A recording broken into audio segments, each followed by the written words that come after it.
السلام علیکم ورحمۃ اللہ وبرکاتہ۔ شرح الفقہ الاکبر۔ بسم اللہ الرحمن الرحیم۔ وسمع موسیٰ علیہ السلام کلام اللہ تعالی کما قال اللہ تعالی وکلم اللہ موسیٰ تکلیما۔ اب اس سے پہلے بحث جو ہے وہ قرآن کے تعلق سے ہوئی کہ قرآن وہ اللہ تعالیٰ کا کلام ہے، ٹھیک ہے۔ تو اللہ تعالیٰ کا کلام جو قرآن ہے اور جو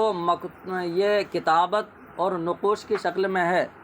مصحف، تو اس سے بھی کلام الہی کی نفی بالکلیہ نہیں کی جائے گی، ٹھیک ہے۔ یہ بھی اللہ تعالیٰ کا کلام ہے۔ یہ جو ہے تفصیلی بحث ہو گئی۔ اب یہ ہے کہ وہ کلام کے جو اللہ تعالیٰ کی ذات کے ساتھ ہے تو اس کو سنا جانا متصور ہے۔ اللہ کا کلام جو اس کا کلام نفسی ہے، تو حضرت موسیٰ علیہ السلام نے سنا، وہ تو وہی فرماتے ہیں اس کا سنا جانا متصور ہے کہ سمع موسیٰ علیہ السلام، کہ حضرت موسیٰ علیہ السلام نے اللہ تعالیٰ کا کلام سنا، جیسے کہ خود اللہ کا ارشاد ہے کہ اللہ نے موسیٰ علیہ السلام سے خوب کلام کیا۔ تو یہاں تکلیماً مصدر کے ساتھ ہے، یعنی تاکہ کوئی یہ نہ سمجھ لے وکلم اللہ موسیٰ کہ اللہ نے موسیٰ علیہ السلام سے کلام کیا، تو کلام یہاں مجازن اسے کلام کہہ دیا ہے، وہی بے واسطہ ملک ہو یہ، تو مجازن کلام پر محمول نہیں کیا جائے گا، بلکہ یہاں پر تکلیماً فرمایا اللہ رب العزت نے۔ فرماتے ہیں اوتیہ بالمصدر المؤکد، یہاں پر اس مصدر کے ساتھ لایا گیا کہ جو مصدر تاکید پیدا کرنے والا ہے، اور یعنی تاکید پیدا کرنے والا کیوں لایا گیا؟ لدفع حمل الکلام علی المجاز، یعنی تاکہ کلام کو مجاز پر محمول کرنا دفع ہو جائے۔ ای کلم اللہ تکلیما محققا و اوقع لہ سماعا مصدقا، مطلب یہ ہے کہ موسیٰ علیہ السلام سے اللہ رب العزت نے تحقیقی کلام فرمایا تھا۔ اب ادھر سے تحقیق ہوا تو ادھر سے اللہ رب العزت نے حضرت موسیٰ علیہ السلام کے لیے تصدیقی یعنی تصدیق کرنے والی سماعت بھی پیدا کر دی تھی، کہ جس نے جو ہے مصدق سماع بھی پیدا کر دی تھی۔ والمعنی مطلب یہ ہے کہ موسیٰ علیہ السلام نے مخلوق کے رب کا کلام سنا بغیر کسی واسطے کے، الا انہ من وراء الحجاب، لیکن وہ پردے کے پیچھے سے تھا۔ کیوں پردے کے پیچھے؟ تبھی دیدار نہیں ہوا تھا، پھر خواہش دیدار کی تھی، اس لیے اللہ رب العزت نے فرمایا ربی ارنی انظر الیک، اے رب تو دیدار کرا دے، میں تجھے دیکھنا چاہتا ہوں۔ پھر اللہ رب العزت نے فرمایا قال لن ترانی، کہ ہرگز تم نہیں دیکھ سکتے، ولیکن انظر الی الجبل، لیکن اگر خواہش ہے تو پہاڑ کو دیکھو، الجبل فإن استقر مکانہ فسوف ترانی، اگر یہ اپنی جگہ برقرار رہ جائے تو پھر تم میرے دیدار کی جھلک کو دیکھ سکتے ہو، ٹھیک ہے۔ پھر ہے فلما تجلی ربہ للجبل، تو جب اللہ رب العزت نے اپنی تجلی پہاڑ پر ڈالی، جعلہ دکا، تو وہ تو سرما بن گیا، وخر موسیٰ صعقا، اور حضرت موسیٰ بے ہوش ہو کر گر پڑے۔ فلما افاق، جب ہوش میں آئے، قال سبحانک، تو بولے اللہ تجھ کو پاکی ہو، انی تبت الیک وانا اول المؤمنین، کہ میں توبہ کرتا ہوں اور سب سے پہلے ایمان لانے والا ہوں۔ تو اس لیے اللہ رب العزت نے فرمایا اس باب میں قال الشارح وکان یسمع الکلام من الباطن الغمام الذی هو کل عمود وقد یغشاہ الغمام، فرماتے ہیں کہ حضرت موسیٰ علیہ السلام کلام سنتے تھے باطنی جو ہے باطنی بادل سے، کہ جو مثل ستون تھا بادل اس کو جو ہے ڈھانپے ہوئے تھا، اور کبھی باطنی آگ سے سنتے تھے، کبھی بواسطہ جبریل، کبھی کسی دوسرے فرشتے کے واسطے سے۔ تو یہ شارح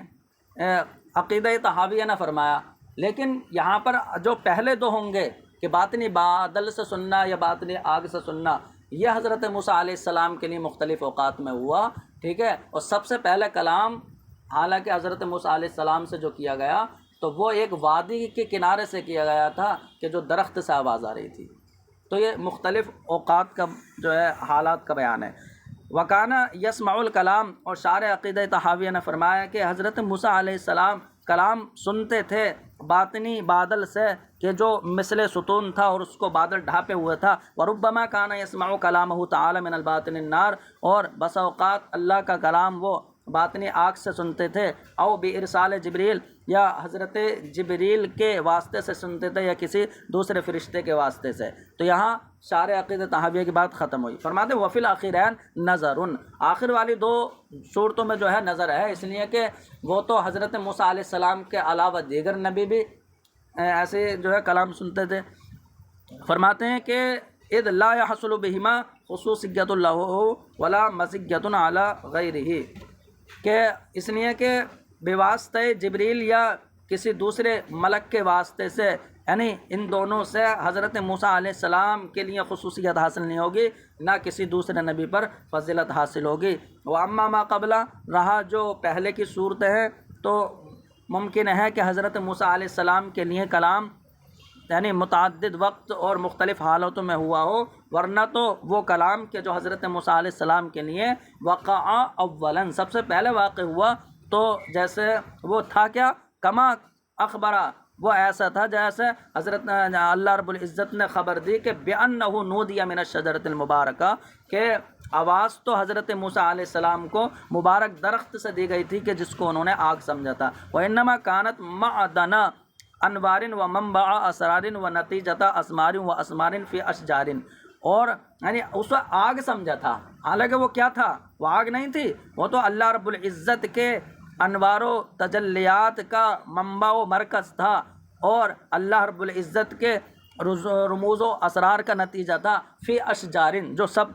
درختوں میں جو ہے نمودار ہو رہے تھے۔ وقد کان اللہ تعالی متکلما ای فی الازل ولم یکن کلم موسیٰ علیہ السلام۔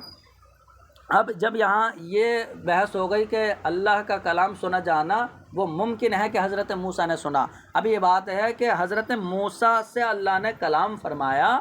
تو اللہ رب العزت اس وقت متکلم نہیں ہوا جب کلام فرمایا، بلکہ وہ تو ازل سے ہی متکلم ہے۔ اللہ رب العزت نے حضرت موسیٰ علیہ السلام سے کلام فرمایا تو وہ تو پہلے سے ہی متکلم ہے، جیسا کہ اب یہ تشبیہ کے طور پر کہہ رہے ہیں، جیسا کہ حضرت موسیٰ علیہ السلام کی تخلیق نہیں ہوئی تھی اور اللہ پہلے سے ہی خالق ہے، ازل سے ہی خالق ہے۔ اور جن لوگوں نے یہ کہا کہ اللہ رب العزت خالق بالقوہ ہے، ٹھیک ہے، تو ان کا رد ہو گیا کہ خالق بالقوہ نہیں ہے، بلکہ متحقق الوقوع کے طور پر جو ہے اللہ ازل سے ہی خالق ہے۔ فرماتے ہیں کہ وقد کان اللہ تعالی متکلما ای فی الازل، اور اللہ رب العزت وہ ازل سے ہی متکلم ہے، اس حال میں کہ موسیٰ علیہ السلام سے کلام نہیں کیا تھا، یعنی یہ ولم یکن، یہ جملہ حالیہ، والحال انہ لم یکن کلم موسیٰ، اور حال یہ کہ حضرت موسیٰ علیہ السلام سے ازل میں کلام نہیں کیا تھا، بل ولا خلق اصلا موسیٰ و عیسیٰ، بلکہ حضرت موسیٰ علیہ السلام اور عیسیٰ علیہ السلام کی اصل کو بھی اللہ رب العزت نے پیدا نہیں کیا تھا، کہ تخلیق آدم بھی جو ہے وہ بوقت تخلیق آدم ہوئی، یا جب وقت آیا اسی وقت ہوئی۔ وقد کان اللہ تعالی خالقا فی الازل ولم یخلق الخلق، فرماتے ہیں اور کہ اللہ رب العزت ازل سے ہی خالق ہے، اس حال میں کہ اس نے مخلوق کو پیدا نہیں کیا ہے، یہ ولم یخلق الخلق جملہ حالیہ ہے۔ والمعنی مطلب یہ ہے کہ ان الحق کان خالقا قبل خلق الخلق، کہ حق تعالی وہ مخلوق کو کی تخلیق سے پہلے ہی جو ہے ازل سے خالق ہے، اور ایک نسخے میں یہ ہے وقد وکان اللہ خالقنا قبل ان یخلق الخلق حقیقتا، کہ مخلوق کی تخلیق سے پہلے اللہ رب العزت ہمارا خالق ہے حقیقت میں، تو حقیقت میں ہمارا خالق ہے، ایسے نہیں کہ مجازن اسے خالق کہا جائے۔ بمعنی اس کا مطلب یہ ہے کہ ان ھذا النعت فیہ محقق لا مجازن، کہ یہ نعت صفت تخلیق باری تعالیٰ کی ذات میں تحقیقی طور پر ہے، لا مجازن مجازی طور پر نہیں ہے، جیسے کہ ابن ابی شریف نے یہ کہہ دیا ہے کہ اللہ رب العزت خالق بالقوہ ہے، یعنی مجازن اسے خالق کہہ دیا ہے۔ فإنہ یوہم، کیونکہ جو بالقوہ اور بالامکان ہوتا ہے تو جو پھر وہ امکان کے تحت آئے گا، اس میں تو دونوں صورتیں ہیں کہ جو تحت امکان ہوتا ہے کہ اس کا وقوع بھی ہو سکتا ہے اور لا وقوع بھی ہو سکتا ہے، تو اللہ رب العزت اور خالق بالقوہ ہو تو تخلیق دینا اس کا ممکن بھی ہوگا اور لا ممکن بھی ہوگا، یعنی وقوع بھی ہو سکتا ہے لا وقوع بھی۔ فرماتے ہیں اس لیے کہ یہ وہم ڈالے گا کہ اللہ رب العزت کا خالق ہونا تحت امکان ہو تو پھر وہ وقوع اور لا وقوع کے احتمال کے تحت ہوگا تمام زمانوں میں، کہ تمام زمانوں میں پھر اللہ رب العزت یعنی تخلیق کر بھی سکتا ہے نہ بھی کر سکتا۔ ولیس الامر کذالک، حالانکہ معاملہ ایسا نہیں ہے، فإنہ کان خالقا متحقق الوقوع، بلکہ اللہ رب العزت یعنی متحقق الوقوع کے طور پر خالق ہے، کہ یعنی وہ اس کی تخلیق وقوع پذیر ہوگی، اور وقوع پذیر ہوئی کہ اللہ رب العزت نے جب تخلیق فرمائی تو جو ہے تخلیق ہوئی کہ اللہ رب العزت خالق ہوا متحقق الوقوع کے طور پر اس وقت میں کہ جس میں اس نے جو ہے مخلوق کو شروع کرنے کا ارادہ کیا. جب تخلیق کا ارادہ کیا تو اس وقت میں وہ متحقق الوقوع کے طور پر خالق ہے، ایسے نہیں کہ خالق ہونا ممکن تھا اس کا. فتأخر متعلق الکلام. تو اب اس کا مطلب یہ ہوا کہ اللہ رب العزت نے کلام کیا تو جو مخلوق سے کلام کیا، ٹھیک ہے، تو جس وقت میں جو اللہ رب العزت نے کلام کیا، ٹھیک ہے، تو وہ متعلق جو ہے مؤخر ہوگا. اللہ رب العزت کا جو صفت کلام ہے وہ تو ازل سے ہے، جیسے کہ اللہ رب العزت کی صفت تخلیق وہ ازل سے ہے، اور مخلوق جو ہے اور تعلق وہ مؤخر ہے، وہ حادث ہے. فرماتے ہیں فتأخر متعلق الکلام، تو کلام کا متعلق جو ہے وہ مؤخر ہوگا. والخلق من موسیٰ وسائر الانام لا یوجب نفی صحت الکلام و نفی تحقق الخلق عن الحق عن العلماء الاعلام. فرماتے ہیں کہ کلام کا متعلق وہ مؤخر ہوا. کون متعلق؟ حضرت موسیٰ علیہ السلام کے ساتھ مؤخر ہے، ان سے کلام ہوا. اور فرماتے ہیں موسیٰ علیہ السلام کی اور تمام یعنی لوگوں کی طرف سے جو ہے وہ خلق مخلوق ہونا یہ واجب نہیں کرتا ہے کہ اللہ کے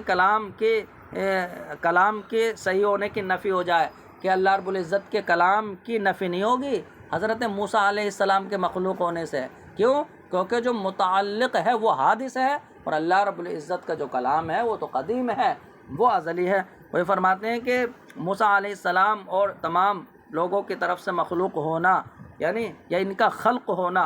یہ واجب نہیں کرتا ہے کہ اللہ رب العزت کے کلام کی نفی ہو جائے.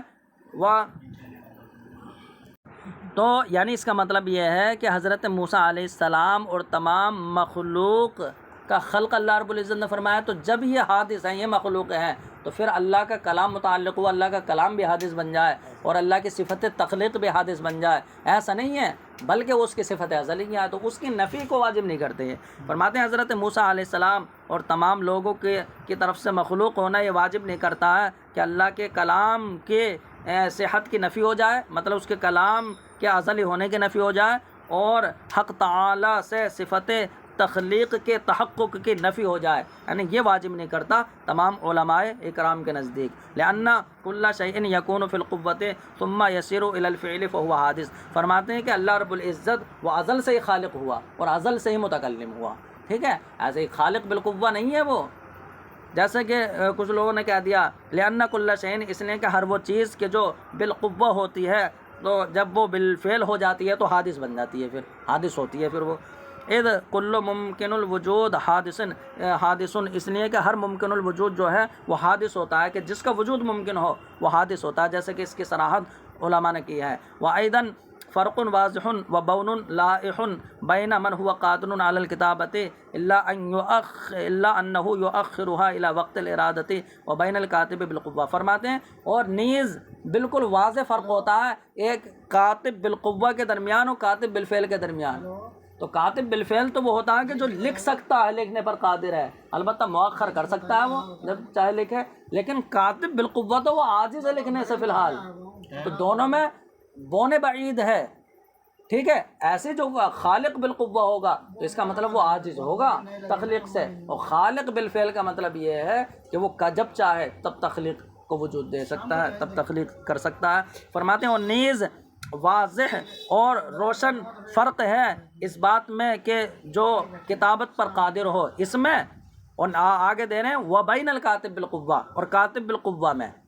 تو کتابت پر جو قادر ہو یعنی کاتب بالفعل ہو، اس میں اور کاتب بالقوہ میں بالکل واضح فرق ہے کہ جو کتابت پر قادر ہوتا ہے، ٹھیک ہے، الا انہ، لیکن وہ کتابت کو مؤخر کر سکتا ہے ارادے کے وقت تک. اور کاتب بالقوہ جو ہے وہ ایسا ہے کہ حیث انہ عاجز فی الحالت الراہنہ، کہ وہ موجودہ حالت میں عاجز ہوتا ہے اور آنے والے زمانوں میں تحت احتمال ہوتا ہے کہ یعنی وہ قادر ہو بھی سکتا ہے نہ بھی ہو سکتا آنے والے زمانے میں، ٹھیک ہے. فرماتے ہیں والحاصل انہ سبحانہ کما قال الطحاوی رحمہ اللہ لیس منذ خلق الخلق استفاد اسم الخالق. فرماتے ہیں اور خلاصہ یہ ہے کہ اللہ تعالیٰ، جیسا کہ یعنی امام طحاوی نے فرمایا کہ اللہ رب العزت ایسا نہیں ہے کہ اس وقت سے یعنی خالق ہوا ہو کہ جب اس یعنی ایسا نہیں ہے کہ جس وقت سے اللہ رب العزت نے مخلوق کو وجود دیا ہے اس وقت سے استفادہ اسم الخالق، خالق کا جو ہے اسم ملا ہو، ایسا نہیں ہے۔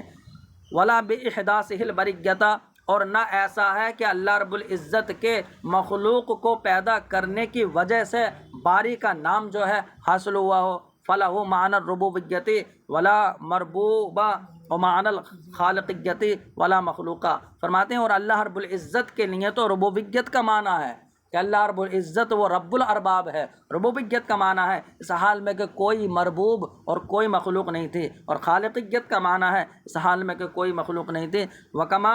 انہ محیی الموتى بعد ما، تو فرماتے ہیں جس طرح اللہ رب العزت بعد ما احیا یعنی لوگوں کو زندہ کرنے کے بعد اب مردوں کو پھر زندہ کرنے والا نا، ٹھیک ہے، پھر زندگی دینے کے بعد جب مر جائیں گے تو پھر ان مردوں کو زندہ کرنے والا ہے، تو وہ اس اسم کا مستحق ہے ان کو زندہ کیے جانے سے پہلے، تو زندہ کرنے سے پہلے جو ہے وہ محیی موتا ہے۔ تو فرماتے ہیں وَكَذَلِكَ اسْتَحَقَّ اسم الخالق قبل انشائہم، تو یوں ہی اللہ رب العزت وہ خالق کے اسم کا مستحق ہے لوگوں کو موجود کرنے سے پہلے، اور یہ اس لیے کہ اللہ رب العزت ہر چیز پر قادر ہے اور اسی کی طرف ہر چیز کی احتیاج ہے، اور اسی کے طرف یعنی اسی پر ہر معاملہ آسان ہے۔ لیس کمثلہ شیء وہو السمیع البصیر، فرماتے ہیں اور اللہ کے مثل کوئی شے نہیں ہے، تو یہاں مطلب یہ ہے کہ اللہ کی ذات و صفات کی طرح جو ہے کوئی چیز نہیں ہے، وہو السمیع البصیر، اور اللہ رب العزت کی ذات تو سمیع و بصیر ہے۔ فقولہ لیس کمثلہ شیء، تو اللہ کی ذات و صفات کی طرح کچھ نہیں ہے، تو کچھ نہیں ہے تو ان لوگوں کا رد ہو گیا کہ جو کہتے ہیں کہ اللہ کے یعنی ہمارے طرح ہاتھ ہیں، چہرہ ہے، یہ تو مشبہہ فرقے کا رد ہو گیا۔ وقولہ وہو السمیع البصیر، اور اللہ رب العزت سننے والا بھی ہے، دیکھنے والا بھی ہے، یعنی ایسا نہیں ہے کہ وہ معطل ہو گیا، ٹھیک ہے، عقل اول کام کر رہی ہے، اس نے عقل ثانی کو پیدا کر دیا، یہ معطلہ فرقے کا رد ہو گیا کہ وہو السمیع البصیر، اور وہی مدبر کائنات ہے، وہی سننے والا اور دیکھنے والا ہے۔ وقد قال نعیم ابن حماد الخزاعی شیخ البخاری من شابہ اللہ